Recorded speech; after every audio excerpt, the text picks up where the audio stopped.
سعودی عرب نے 2 سال میں عمرہ کرنے پر 2000 ریال فیس ختم کر دی۔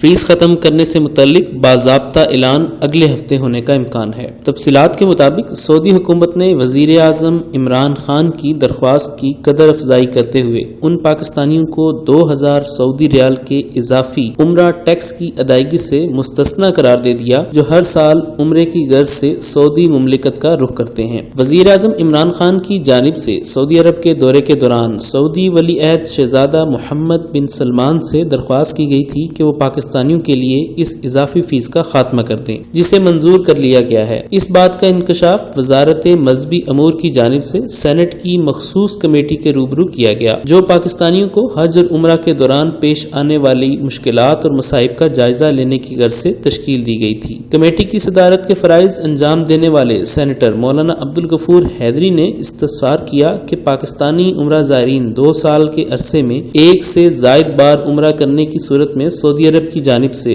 2000 ریال کی اضافی فیس کی ادائیگی پر شکوہ کناں نظر آتے ہیں۔ کیا اس معاملے پر سعودی حکام سے کوئی بات چیت کی گئی ہے؟ جس پر سیکرٹری برائے مذہبی امور اور بین المذاہب ہم آہنگی محمد مشتاق نے کمیٹی ممبران کو آگاہ کیا کہ سعودی حکومت کی جانب سے اس ٹیکس کے عائد کرنے کا اصل مقصد ان لوگوں کی حوصلہ شکنی تھی جو ہر سال عمرے کے لیے پہنچ جاتے ہیں، جبکہ مملکت کی جانب سے ایک مخصوص تعداد میں عمرہ کرنے والوں کو ویزے جاری کیے جاتے ہیں۔ ایسے لوگوں کے باعث پہلی بار عمرہ کے خواہش مند افراد سعادت حاصل کرنے سے محروم رہ جاتے ہیں۔ سعودی حکومت کی جانب سے اس ٹیکس کا نفاذ صرف پاکستانیوں کے لیے نہیں تھا، بلکہ تمام اسلامی ممالک اس میں شامل تھے۔ تاہم مصر اور ترکی کی درخواست پر یہ عمرہ ٹیکس ختم کر دیا گیا ہے۔ وزیر اعظم عمران خان نے بھی سعودی حکام سے اس بارے میں بات چیت کی تھی، جس پر انہوں نے آمادگی ظاہر کر دی تھی، بس اس حوالے سے نوٹیفیکیشن کا آنا ہی باقی ہے۔ لہٰذا پاکستانی عمرہ زائرین کو اس حوالے سے اب فکر مند ہونے کی قطعاً ضرورت نہیں ہے۔